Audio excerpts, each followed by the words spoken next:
ಲೆಕ್ಕದ ಪ್ರಕಾರ ಆ ಆಂಟಿಗೆ ಎಷ್ಟು ವಯಸ್ಸಿತ್ತೋ ಏನೋ ಅಲ್ವಾ?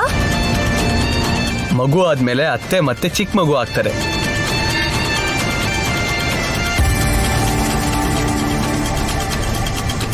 ಅಯ್ಯೋ, ತಮಾಷೆ ಮಾಡೋದಾಗಿರ್ಲಿ, ಮೊದ್ಲು ವಿಶಾಲ್ ಸ್ವೀಟ್ಸ್ ನ ತಿಂದು ಅದನ್ನ ಪಕ್ಕಕ್ಕಿಟ್ರೆ ಅತ್ತೆನ ಚೇರ್ ಮೇಲೆ ಕೂರಿಸಿ ಅಕ್ಷತೆ ಹಾಕ್ಬೋದು.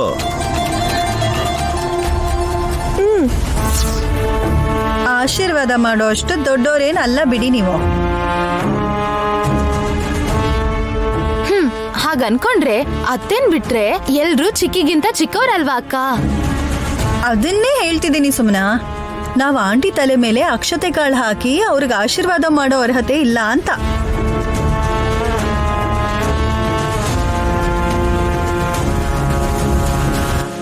ಅಯ್ಯೋ, ಹಾಗನ್ಕೊಳ್ಳೋ ಅವಶ್ಯಕತೆ ಇಲ್ಲ ಅಕ್ಕ. ನಮ್ಮೂರಲ್ಲಿ ಚಿಕ್ಕ ಮಕ್ಳು ಕೂಡ ಆಶೀರ್ವಾದ ಮಾಡ್ತಾರೆ. ವಯಸ್ಸಿಗೂ ಇದಕ್ಕೂ ಸಂಬಂಧ ಇಲ್ಲ.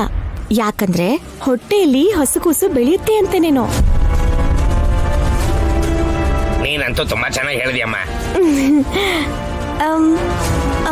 ಯಜಮಾನ್ರೆ, ನೀವ್ ತಿನ್ನಿ, ಹೇಗಿದೆ ಅಂತ ಹೇಳಿ. ನೈನಿ, ನೀನ್ ಪಾಯಸನ ತುಂಬಾ ರುಚಿಯಾಗಿ ಮಾಡ್ತೀಯ ಅಲ್ವಾ?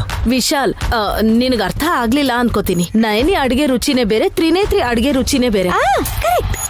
ಪಾಯಸ ನಾನ್ ಮಾಡಿದೀನಲ್ವಾ, ಹೇಗಿದೆ ಅಂತ ನೀವ್ ಹೇಳ್ಬೇಕು. ಬೇರೆ ಬೇರೆ ಅಂತ ಯಾಕೆ ಅನ್ಕೋಬೇಕು? ಅಯ್ಯ, ನಿನಗೆ ಗೊತ್ತಿಲ್ಲ, ನೀನ್ ಸುಮ್ನೆ ಇರಲಿ.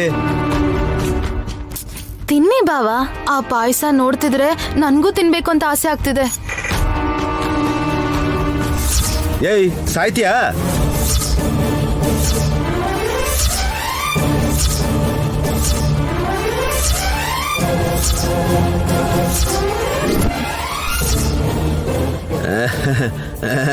ಅದೇ ಸುಮನ, ತಿಂದಿಲ್ಲ ಅಂತಂದ್ರೆ ಸತ್ತೋಗ್ತೀಯ ಅಂತ ಕೇಳ್ದೆ ಅಷ್ಟೇ.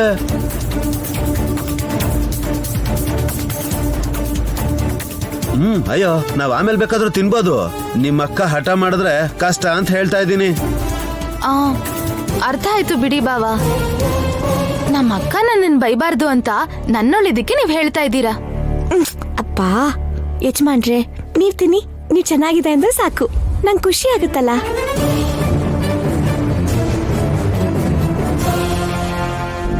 ತಿಂದ್ರೆ ವಿಶಾಲ್ ಸಾಯ್ತಾನೆ, ತಿಂದೆ ಹೋದ್ರೆ ನೆಕ್ಸ್ಟ್ ದುರಂಧರನ್ಗೆ ಪ್ರಾಣಾಪಾಯ.